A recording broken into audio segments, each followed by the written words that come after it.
again. Don't know where, don't know when. Hey everybody, meow, Wiggles cat. Get home bags are an essential piece of kit in my opinion. Even if without a local SHDF, if you have car trouble or you need to get home when the car won't work or you can't get to the car for whatever reason, it's a good idea to have a bag in the car that can keep you comfortable or alive until help arrives, or help you get comfortably home from wherever you would likely to be in the car if you have to abandon the vehicle. So with that being said, my brother-in-law doesn't have a get home bag in his car, which is kind of sad, and I didn't realise that. So his birthday's coming up next month, actually the month after next, so if you're watching this, Wally, stop watching it. So for the rest of us, I'm going to show you what I'm putting together for a get home bag for somebody who's interested in prepping but not studying prepping. So let's go through what we're going to put in this bag. So again, this is a get home bag for non-grid down. It would work as a get home bag in grid down, and it would work as a form of a bug out bag for a temporary relocation. Because me and Kitty are nurses, and so is the sister-in-law, the brother-in-law probably doesn't focus too much on first aid, but if he's on his own, he should. So the Israeli bandage has instructions on it. I've opened one in the past in another video. I don't think they're worth the money. I think what you need to do is get some really thick bandages and an okay tourniquet, and a piece of rubber band would work for that. But they're going in the kit for him. He then gets his spiffy first aid container. I'm not going to go through this too much. There are a couple of things I want to put in it that are missing, but I will draw your attention to the following things. Reusable dust smoke mask. You really ought to have one of them. Bunch of first aid supplies, the normal stuff. What's a little bit different is there's sutures in here, even though he can't suture, but he can sew and he can figure it out. There isn't suture forceps, there isn't suture scissors, he'd have to use the little knife for that. And as I had a spare one, I'm giving him the Apocabox first aid knife for that. But like I was saying about the Israeli bandages, what you really need, and there's 3 of these in this container, abdominal pads or thicker. So you double this over and you can put this on, and using a real tourniquet or a rubber band, you'd actually be able to stop the blood flow outwards whilst not compressing and destroying any of the viable tissue inside the wound. There are no tampons in here. Some sterile gloves. Things that are missing is disposable latex gloves and a few other bits and pieces, which I may add to over the weekend. But it's a reasonably bulky first aid kit. If anybody wants to see what this is going to end up like, let me know in the comments and I'll show you. I don't tend to do show and tell first aid kit videos, mostly because it seems like work to me being a nurse. But if you want to know what I'm actually going to put in this, let me know. So yeah, this is bulkier than most people are going to have, but there is a chance that a trained nurse will be in the car with him and they need to use this on themselves or others, so it is going to be a little bit more souped up than a normal version. But it is a first aid kit. This is not a trauma kit. Trauma kits, you would need to have IVs and a lot of other gear in them. What you're calling trauma kits are first aid kits designed for penetrating trauma. Technical point, but it's true.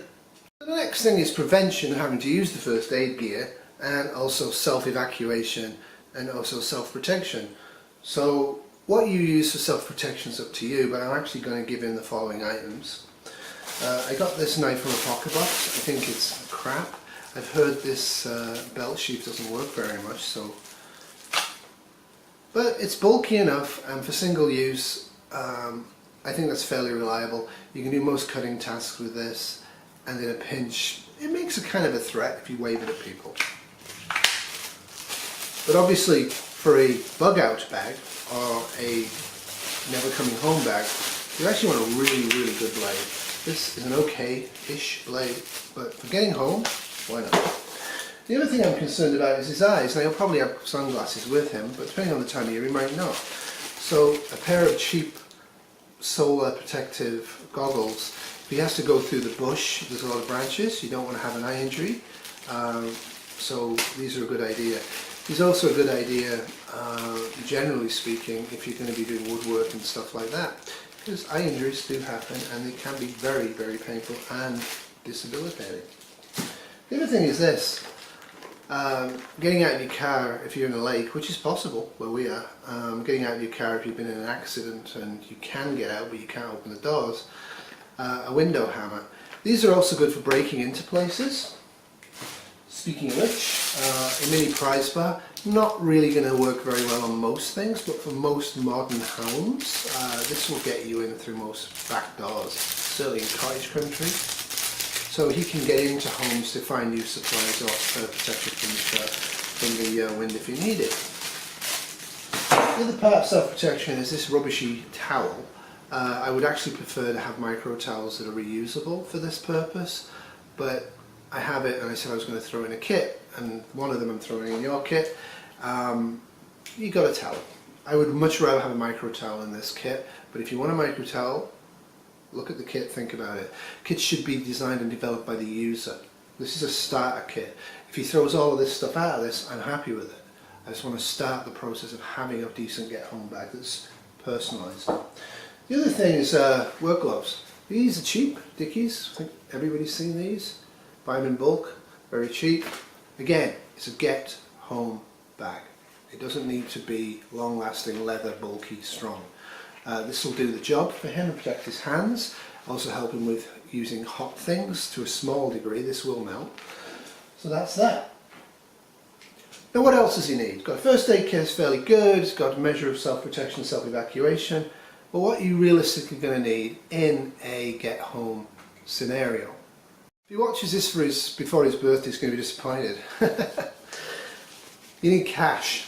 You should have cash on you at all times in low denomination bills and about $100 to $200 worth.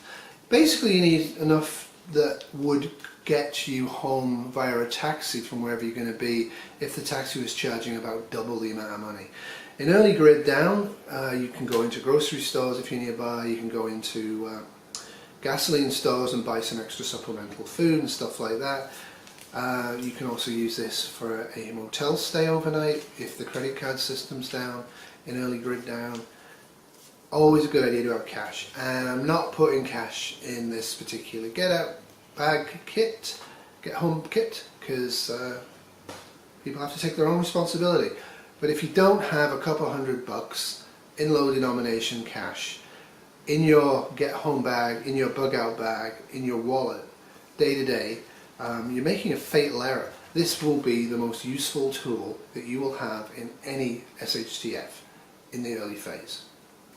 Alright, so it's going to be in a car.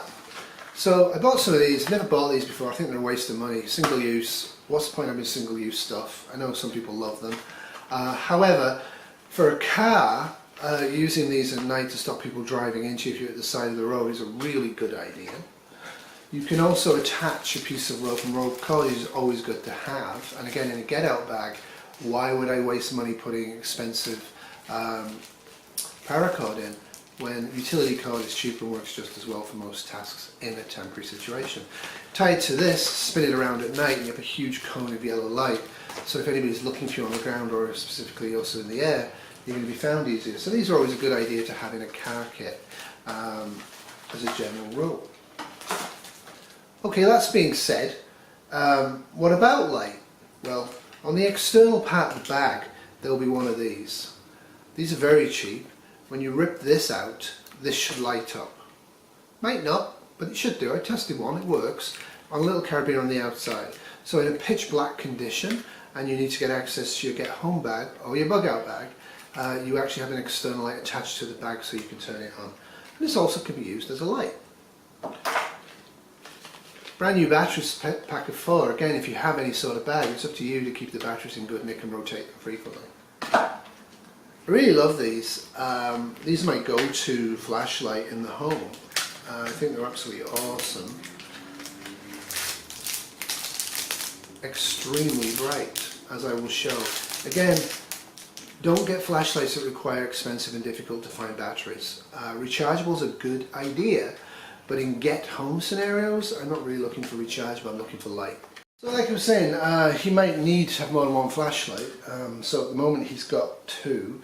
There will be a third one installed. Again, this is your basic cheapy flashlight, and this is installed in the kit, and you have to put your own lights in it. So the only light that's going to be functional and the battery going down is this one.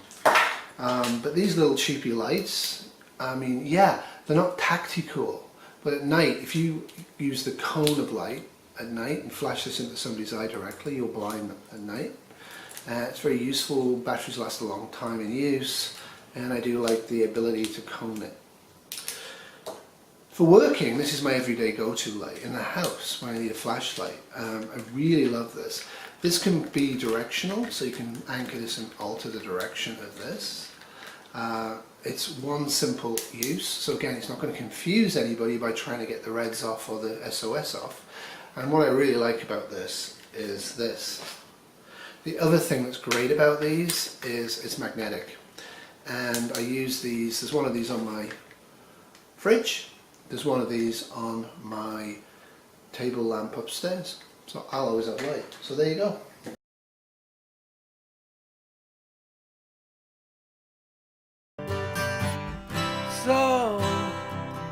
So you think you could tell heaven from hell, blue skies from pain? Can you tell a green field from a cold steel rail, a smile from a veil?